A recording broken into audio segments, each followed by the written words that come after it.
Hi guys! At me! Kiss ka na. Hala, char lang.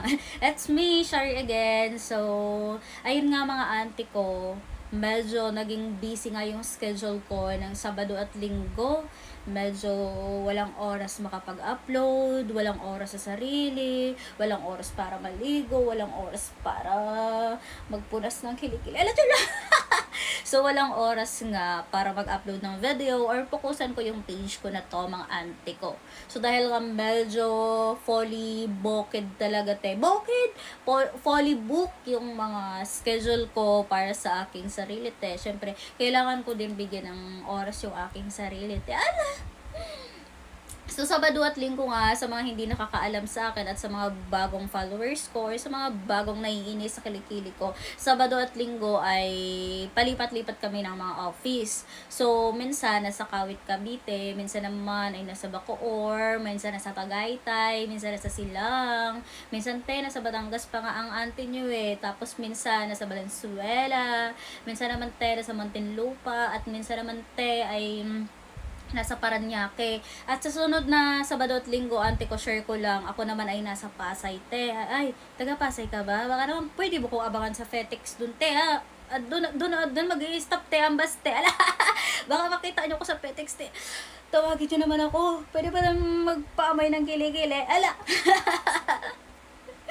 Eme lang, pero ayun na, next Sabado ako ay nasa Pasay. So, syempre, te, sa Petex ba? Petex ba yung tamang pronunciation doon, ante ko? Basta yun na siya, te. Basta doon ako bababa sa Petex. Alam niyo naman yan, di ba?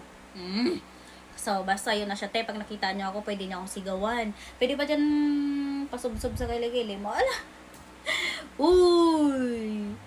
Siyempre, te, wag nyo naman akong sigawan doon, te, ha, sa Petex. Sa mamaya, makita nyo ako doon, te. Tapos sigawan nyo naman ako doon. Malaman ng mga tao yun. Imbis na ikaw lang yung nakakaalam sana sa kilikili ko. Edi lahat ng mga tao na mga andun, te, sa terminal, edi magpipila yun. Imbis na pipila sila sa tren, pipila sila sa bus, dito na sila nagpila sa kilikili ko. Wala.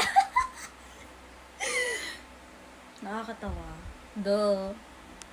Anyway nga mga auntie ko, ngayon lang talaga ako nagka-oras para mag-take ng video ngayon at bukas siguro mag-upload ako. Tapos sunod naman ng mga araw, te. Syempre, te, medyo busy na naman. Minsan na lang talaga ako magkakaroon ng oras. Te, gano'n na ba talaga pag tumatanda, te?